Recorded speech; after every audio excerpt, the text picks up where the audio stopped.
Hoje, nós vamos falar sobre os mecanismos de patogenicidade viral. Os integrantes do grupo são Antônio Damasceno, Breno Bianchini, Gabriela Tavares, Giovana Galo, Júlia Rezende, Lara Moreali e Valesca Lopes. Iremos falar sobre a patogenicidade das seguintes doenças: parvovírus suíno, rotavirose, circovirose, gripe suína, peste suína clássica, coronavirose e doença de Algevski. Então, vamos começar falando sobre a parvovirose suína. O parvovírus suíno pertence à família Parvoviridae, tem distribuição mundial e é considerado uma das principais doenças infecciosas causadoras de problemas reprodutivos em suínos. É um DNA vírus de fita simples. Ele vai causar a síndrome da infertilidade, a morte embrionária, a mumificação e natimortalidade dos leitões. O parvovírus tem como alvo células de alta atividade mitótica, o que faz preferir tecidos linfóides no adulto e tecidos embrionários ou fetais em uma fêmea prenhe. Na direita, a gente vai ter uma foto de microscopia eletrônica do parvovírus. Sua replicação ocorre no núcleo das células infectadas, na fase S da mitose celular, pois o parvovírus não tem a habilidade de estimular ou iniciar a síntese de DNA em células em repouso. É um vírus autônomo, não necessitando de coinfecção para complementar sua replicação. Seus efeitos citopáticos são leves, como granulação citoplasmática e nuclear, arredondamento das células e vandalise, e esses efeitos são muito semelhantes da degeneração ou envelhecimento celular.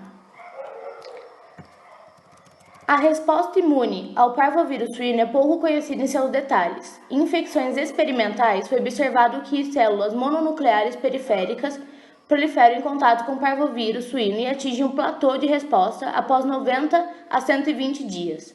A ação de células T citotóxicas e demais linfócitos ainda não apresenta resposta significativa nesse período. Após o primeiro contato com o agente, quando ocorre a reinfecção, o sistema da resposta imunoadquirido passa a ter importância. Esse sistema de resposta é estimulado por fragmentos antigênicos que se ligam a receptores específicos dos linfócitos T. Para que ocorra essa ligação, a célula infectada deve apresentar o antígeno e apresentá-lo através da MHC de classe 1.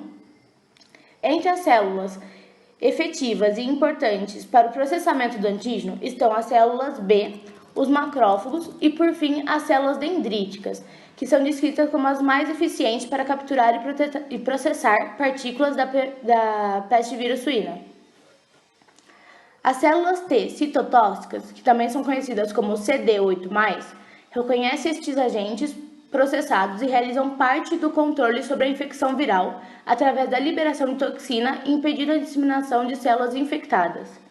Acredita-se que a passagem do vírus da mãe para o feto poderia ser realizada através de fluidos sanguíneos ou ou linfáticos, células como linfócitos e macrófagos, ou por replicação progressiva através dos tecidos que isolam o feto. Então, a contaminação ela vai ocorrer pela introdução de animais portadores inaparentes ou do sêmen de animais infectados. Lembrando que os machos eles não apresentam sintomas clínicos, mas eles vão ser um grande transmissor da doença. E as fêmeas, dependendo do estágio de prenhez que elas estão, elas vão apresentar sinais clínicos diferentes. A disseminação ela é rápida através de contato direto dos animais susceptíveis com fezes, urina, secreções, fetos, animais contaminados ou ainda por transmissão transplacentária. Rotavirose. O rotavírus, como sabemos, causa infecção no trato digestivo dos suínos, pois tem tropismo celular por enterócitos maduros no topo das vilosidades do intestino delgado, e a replicação ocorre exclusivamente no citoplasma das células. Ao entrar no citoplasma celular, o vírus primeiramente perde seu capsídeo externo, constituído por VP4 e VP7, que são proteínas estruturais, se transformando em partículas de dupla camada.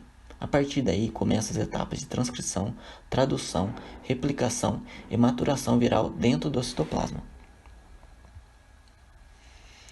De início, os RNAs são transcritos pela RNA polimerase RNA dependente, levando à produção de RNA banda positiva a partir de uma fita negativa.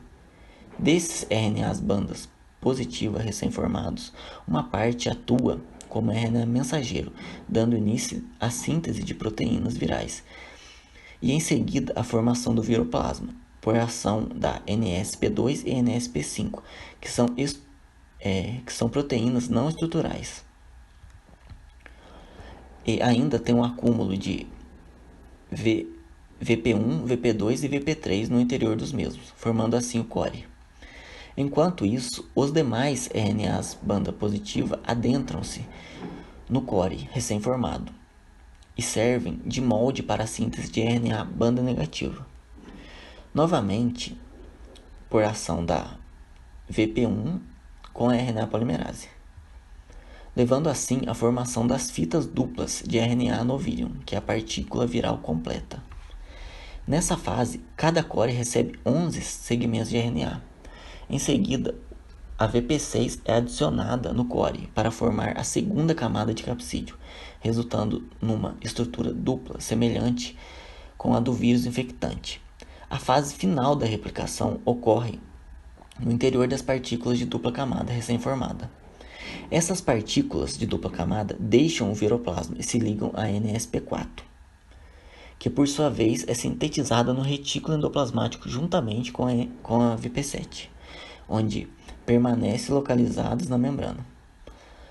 A NSP4 se liga também a VP4, formando o complexo PDC mais NSP4 mais VP4, que significa a partícula de dupla camada mais essas duas proteínas, uma estrutural e a outra não estrutural, que se adentra no retículo endoplasmático por brotamento, onde recebe o envelope temporário, semelhante a uma vesícula contendo VP7. O processo de maturação termina com a formação do capsídeo externo e desaparecimento dos envoltórios lipídicos. Por fim, o vírus é liberado devido à lise celular, podendo assim invadir outras células do enterócito do intestino delgado. Durante a infecção do epitélio colunar, o vilo intestinal se torna cuboide, com encurtamento e achatamento das microvelocidades, hipertrofia das criptas e perda dos enterócitos. Com isso, o animal sofrerá com a síndrome da má absorção. Ocorre posteriormente o aumento da permeabilidade do epitélio e ainda a inversão do transporte de fluidos do tecido para a luz intestinal, resultando na diarreia. Outro mecanismo de patogenicidade da rotavirose é devido à ação da proteína não estrutural NSP4, que já foi citada, que tem ação também enterotoxigênica, que desestabiliza a homeostase dos íons de cálcio 2+, do retículo endoplasmático, levando assim ao aumento de cálcio intracelular, ocasionando na diarreia secretória. Agora eu vou falar sobre a coronavirose. A etiologia. O vírus da família coronavírus, eles são vírus de RNA que são pertencentes aos gêneros nidovirais, que por sua vez eles contêm duas subfamílias, a Coronaviridae e Toroviridae. A Coronaviridae, ela compreende os gêneros alfa-coronavírus, beta-coronavírus e gama-coronavírus. E a Toroviridae compreendem torovírus e bafenivírus. O coronavírus que afetam os suínos, eles são os alfa-coronavírus. Ele é um vírus RNA envelopado do gênero alfa-coronavírus, a subfamília alfa-coronavírus também e a espécie alfa-coronavírus 1. As doenças mais comuns causadas por ele são a gastroenterite transmissível, que abreviado fica TGE, e o coronavírus respiratório suíno, PRC. Então, o TGE, ele causa desidratação dos leitões recém-nascidos e em leitões de engorda, que vai acontecer uma atrofia das vilosidades no intestino delgado, e o PRC, ele causa tosse, respiração abdominal e dispneia, depressão, anorexia e ligeiro declínio de taxa de crescimento. Aqui são as fases da replicação do vírus. No 1, acontece a adsorção, que ele vai entrar na célula. No 2, vai acontecer a liberação do genoma viral para o interior celular. No 3, ele vai acontecer uma tradução das enzimas do complexo, que vai acontecer a replicação e a transcrição. No 4, aqui, vai acontecer uma transcrição do RNA mensageiro em segmentos de polaridade negativo, aqui, no 4.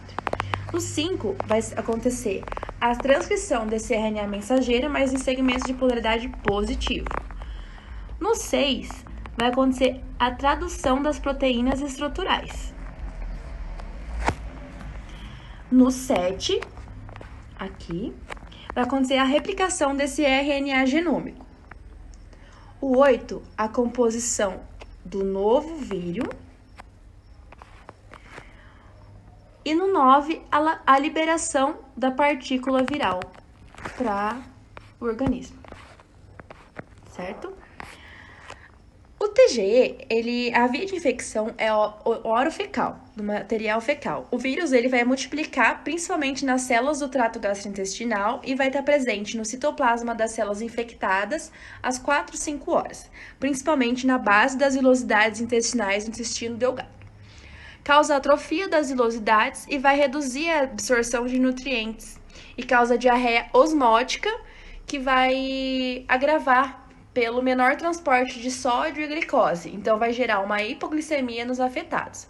Ao mesmo tempo, ele vai se multiplicar em diferentes órgãos extraintestinais, como, por exemplo, pulmões, macrófagos alveolares, tecido mamário e também nódulos linfáticos. A PRC, a rota de transmissão dela, como está nessa imagem aqui, pode ser por contato indireto, por, às vezes, bota suja, vestimenta, ou também por contato direto entre os animais. Então, a principal direta é contato oral ou indireto por via aérea de alguma forma. O vírus vai se replicar no trato respiratório, mucosa nasal e pulmões, e vai infectar as células do epitélio nasal, traqueal, brônquios, bronquíolos e alvéolos.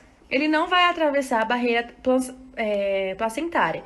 E a imunidade colostral passiva geralmente dura de 10 a 15 semanas de vida e vai coincidir com o tempo da entrada da engorda e mistura dos animais, quando temos o maior risco de infecção entre eles. Então, esse risco acontece porque a imunidade já vai estar baixa, vindo do colostro, né? Então, vai acarretar nesse período que eles vão ser infectados. E o tempo de excreção nasal do vírus é de 7 a 15 dias, e sua prevalência é sazonal, aumentando nos meses frios e diminuindo nos quentes. Eu vou falar sobre a circovirose suína. A circovirose é uma doença que causa grande perda econômica, porque causa morte de suíno, declínio da taxa de crescimento e piora na conversão alimentar, e leva a uma diminuição da produtividade das granjas de suínos. Ela é causada pelo circovírus porcino, que afeta principalmente leitões entre 5 e 12 semanas de idade. O circovírus apresenta 2 tipos geneticamente diferentes. O circovírus porcino 1, que infecta suínos no mundo todo e não causa a doença, e o circovírus porcino 2, que causa a síndrome multissistêmica do definhamento de suínos desmamados. É uma doença altamente contagiosa e de difícil controle, pois o vírus é resistente ao ambiente e o agente permanece estável em fezes e secreções respiratórias. E ele é resistente à inativação quando exposto a um ambiente mais ácido, um pH menor do que 3, a clorofórmio, temperaturas entre 56 e 70 graus, ao congelamento, à luz ultravioleta e a desinfetantes. Eles pertencem à família Circoviridae e uma característica dessa família é a associação de doenças que causam lesões nos tecidos linfóides e imunossupressão. O genoma é constituído por DNA de fita simples com sentido de leitura negativo. Ele é um vírus com morfologia icosaédrica, ele é circular e não envelopado. O circovírus foi o primeiro vírus animal a apresentar um genoma circular de DNA. Agora eu vou falar sobre a patogenia. O PCV2 acomete suínos entre 5 e 12 semanas de idade e a transmissão ocorre por via oronasal. O período de incubação varia entre 2 a 4 semanas e existem 2 hipóteses de como o vírus pode entrar na célula. A primeira é a endocitose, que pode ocorrer através da fagocitose de outras células infectadas ou pela possível existência de um receptor para o PCV2 na superfície de macrófagos. O PCV2 replica-se em tecidos linfóides, como o timo, o baço e os linfonodos, sendo encontrado também no citoplasma de histiócitos, células gigantes multinucleadas e outras células da linhagem dos monócitos macrófagos, células de Kupfer e células dendríticas foliculares de tecidos linfóides. Em casos de desordens reprodutivas, o vírus vai se replicar no coração dos fetos, causando miocardites e dilatação do miocárdio. Os alvos celulares do PCV2 mudam gradualmente de cardiomiócitos, hepatócitos e macrófagos durante a vida fetal para somente macrófagos após o nascimento. O genoma do PCV2 é muito pequeno e, por isso, seu ciclo de vida depende de fatores celulares do hospedeiro. O vírus necessita de células em elevada atividade mitótica para a replicação de seu DNA, dependendo assim de enzimas expressas na fase S do crescimento celular. Após a replicação e a infecção de células do sistema imune, o PCV2 causa viremia e se dissemina pelo organismo. O animal infectado não consegue produzir resposta imune satisfatória e pode agravar o quadro clínico. O desequilíbrio das substâncias mediadoras da imunidade, a morte celular dos linfócitos e as falhas na reposição de células linfóides levam à imunodeficiência. E essa imagem mostra o aumento do volume dos linfonodos inguinais. Eu vou falar sobre as lesões de necrópsia mais marcantes, que são pulmões não colapsados e aumento dos linfonodos, principalmente os inguinais, submandibulares, mesentéricos e mediastinais, redução ou aumento do tamanho do fígado, com áreas multifocais esbranquiçadas, rins aumentados com múltiplos focos esbranquiçados de diâmetro variável, área de consolidação pulmonar e úlceras gástricas. Essas lesões não estão sempre presentes e não podem ser utilizadas como o único marcador da doença.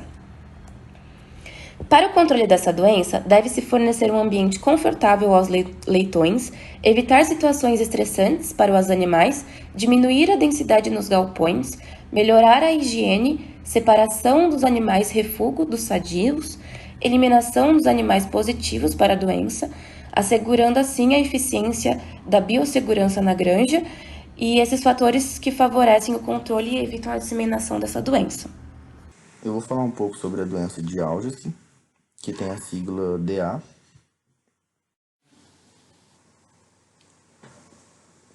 Conhecida como pseudo-raiva, a doença de Algers é causada por um herpes vírus que se caracteriza por gerar sinais clínicos neurológicos, respiratórios e reprodutivos.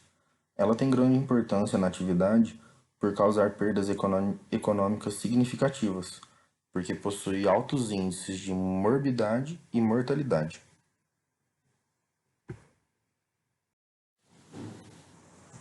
Essa é uma imagem de microscopia eletrônica mostrando a estrutura do vírus.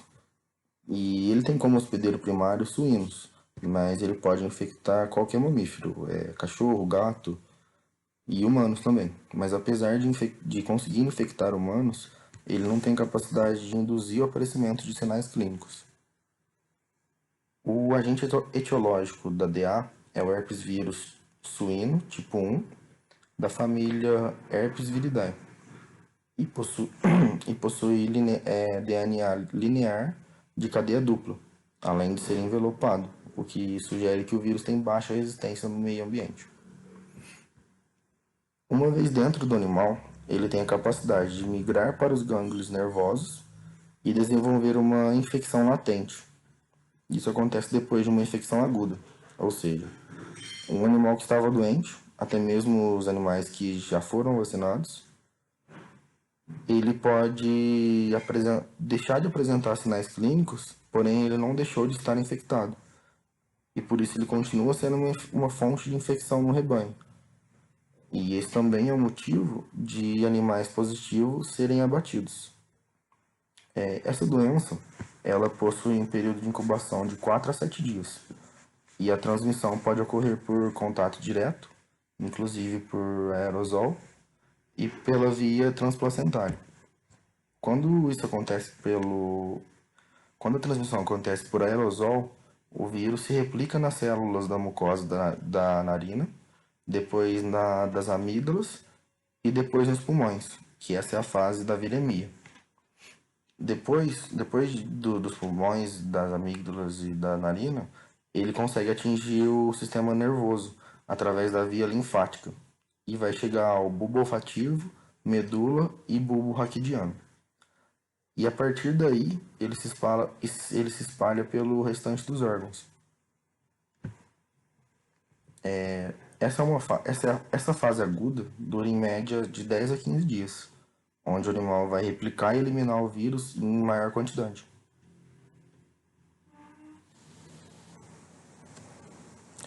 As vias de infecção podem ser por contato direto com animais doentes ou pela via transplacentária, como foi dito agora há pouco. Na via transplacentária, vai haver morte embrionária quando a infecção ocorre antes dos 30 dias de gestação, antes de completar 30 dias de gestação. E após esse período, pode acontecer aborto, maceração dos fetos, mumificação e partos com animais natimortos.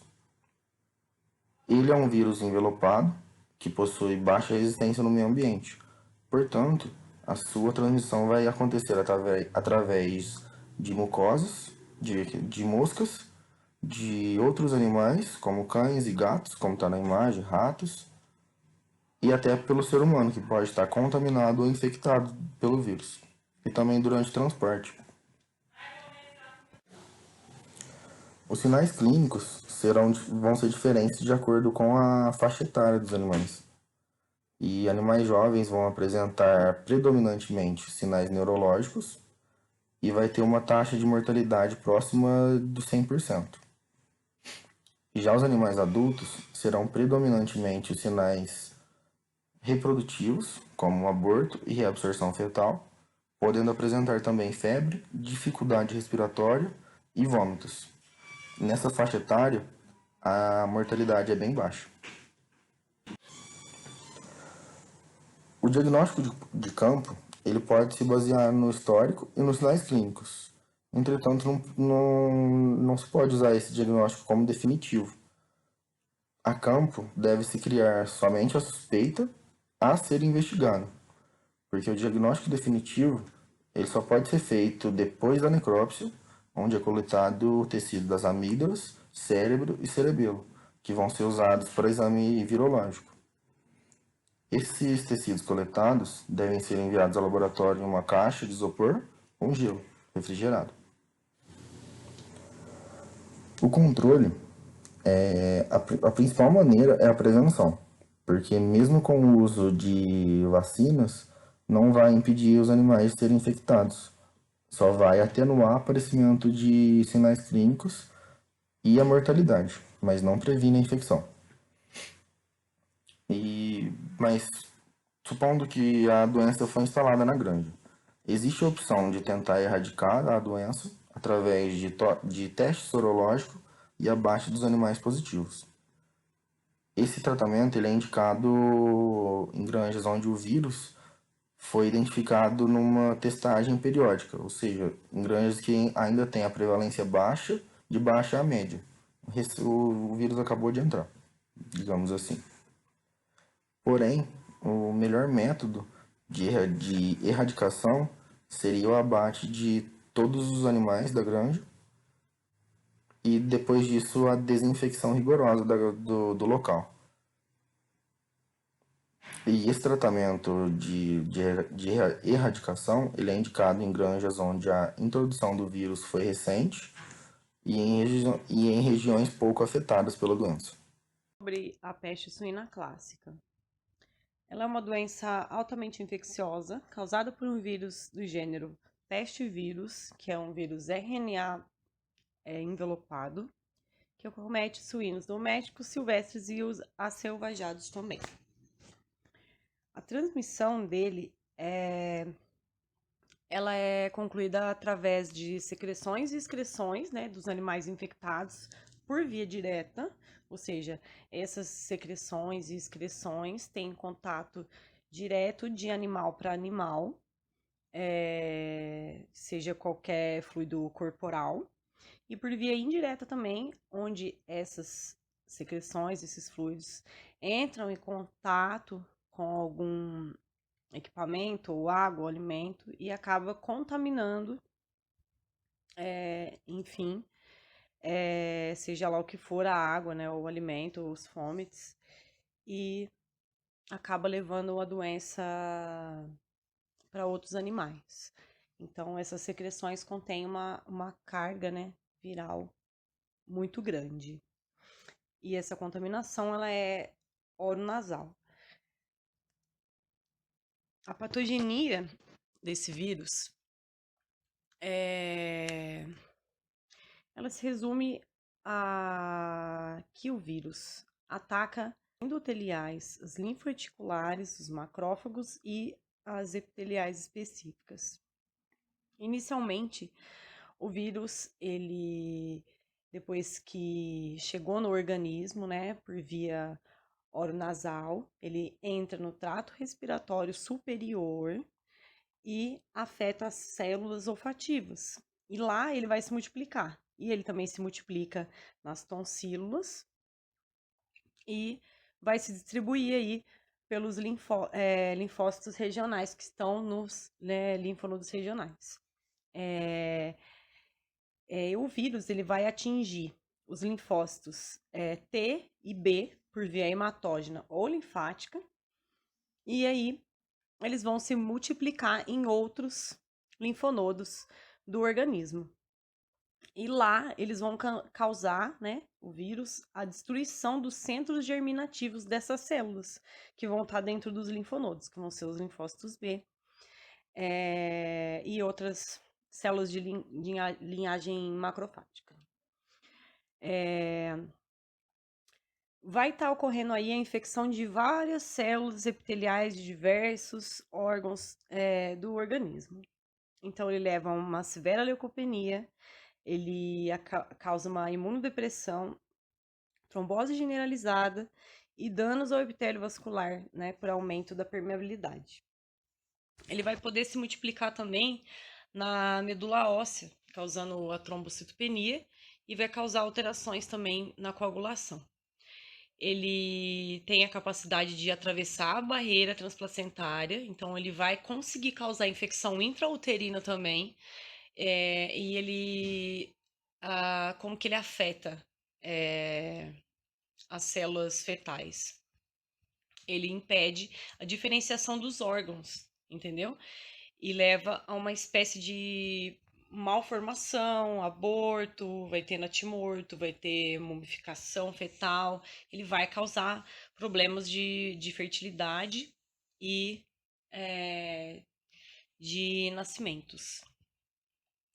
No sistema respiratório, o vírus vai se multiplicar nos alvéolos e os macrófagos pulmonares, né, vão ser destruídos pelo sistema imunológico.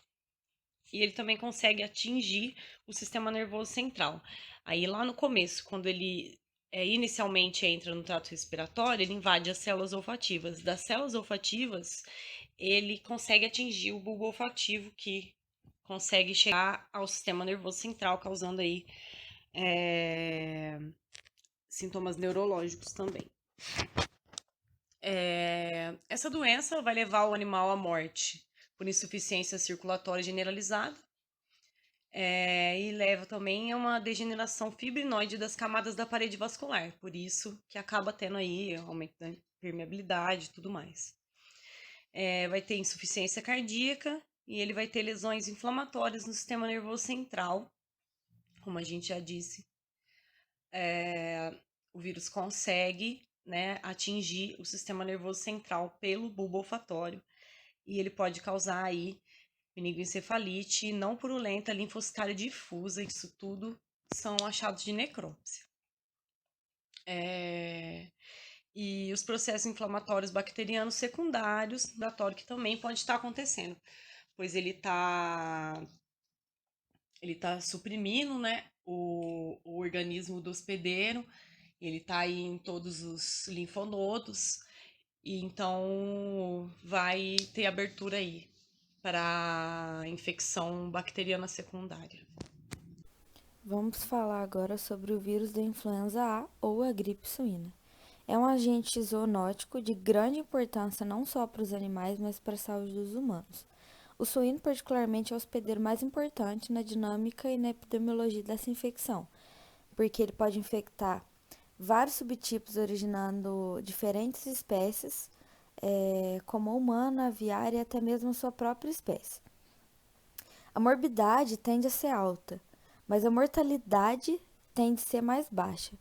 Os suínos são importantes hospedeiros do vírus da influenza H1N1, pois são suscetíveis a infecções da influenza e de origem aviária e também da origem humana. Eles têm um papel importante na transmissão viral entre as espécies, não só suínas como na humana, porque pode abrigar o vírus que sofre recombinação genética. Então, esses vírus são pertencentes à família Orthomyxoviridae e contém 5 gêneros: influenza do vírus A, B, C, togotovírus, na verdade, e isavírus. Porém, somente os vírus da influenza A são zoonóticos. O que acontece? O genoma viral é composto de 8 segmentos de RNA interligados e protegido por uma capa proteica chamada de capsídeo, e envoltos então por um envelope que possui uma constituição lipoproteica que são semelhantes às células hospedeiras. Porém, esses vírus da influenza, eles possuem envelope, nesses seus envelopes, 2 tipos de proteína, no qual são definidas como as espículas H, que são hemoglutininas, que também são ligantes, ou seja, são responsáveis por ligar o vírus nas células hospedeiras, e as espículas N. São várias espículas e podem gerar a mutação. As espículas N são chamadas de neuromidase. Então, são H1N1, H1N2, são várias espículas e a mutação dessas espículas é que gera vários vírus diferentes. O vírus vai alojar no trato respiratório, causando uma doença respiratória aguda. Os seus sinais clínicos são febre, apatia, redução no consumo da ração, dificuldade respiratória, tosse, espirro, conjuntivite e descarga nasal. O curso dura entre 2 até 7 dias e observa o acometimento de muitos suínos nesse rebanho. O suíno pode voltar e se recuperar em 4 a 6 dias, sendo que na maioria das vezes as pneumonias bacterianas podem ocorrer também. Atualmente, houve um novo vírus chamado de PH1N1. Ele tem segmento gênico originário de vírus da influenza humana, suíno e aviário, de diferente continente. Apesar de não ser um risco de segurança de alimento e de não estar presente na carne in natura, é um vírus infeccioso para o humano e várias espécies animais. E no suíno pode causar sinais clínicos típicos da influenza, como sinais clínicos descritos anteriormente. As vacinas comerciais não são efetivas para controlar esse PH1N1 e deve ter cautela ao utilizar as vacinas inativadas. As medidas terapêuticas se baseiam no uso de expectorante e também de antibiótico para combater as infecções secundárias. O uso de anti-inflamatório na água também auxilia na redução da febre e de outros sinais clínicos e até na mortalidade.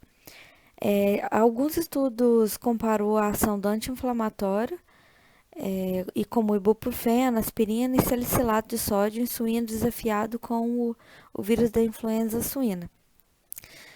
Sendo o ibuprofeno o produto com o melhor resultado na redução dessa febre e também na redução da mortalidade, desde que ele seja administrado 24 horas após o surto. O diagnóstico laboratorial do surto pode ser realizado por identificação viral, que se faz através do isolamento do vírus e da secreção nasal. Também pode fazer lavado pulmonar e o cultivo em células em ovo de galinha embrionado. O material suspeito deve ser remetido a laboratórios em suaves de material sintético em meio a transporte, salina e glicerol, vale ressaltar, e é conservado em refrigeração. Essas amostras dos tecidos de traqueia e pulmão também pode ser utilizada. O controle pode ser realizado por aplicação de vacina e tem que tomar muito cuidado com a biosseguridade. As vacinas comerciais contra os tipos de H1N1, H1N2 e H3N2, e mais atualmente com o PH1N1, estão disponíveis no mundo todo, porém, aqui no Brasil ainda não foram registradas.